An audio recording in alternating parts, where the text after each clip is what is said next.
All right, another quotient property. Remember that fraction just means we're dividing. So immediately look and see if you have anything that you can cancel top and bottom. So I see that we have 2's on top and bottom. So 2 divided by 2 is 1.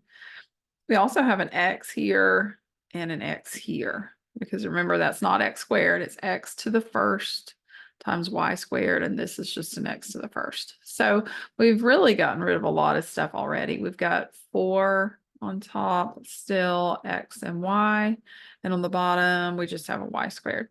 Okay, so last thing is the y's. We need to look at that. So there are different ways to do this. We're not going to go into negative exponents in this video. So this is the method I'm going to show you. Y squared is just y times y.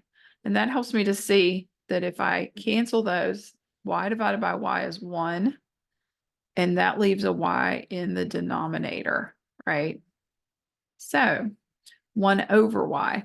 That just means that my 4 doesn't change, my x doesn't change, but these y's are equal to 1 over y.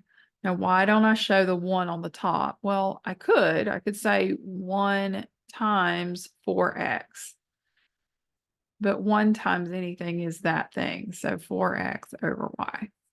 All right. I hope that's helpful. These property rules can be confusing. I'll see you next time.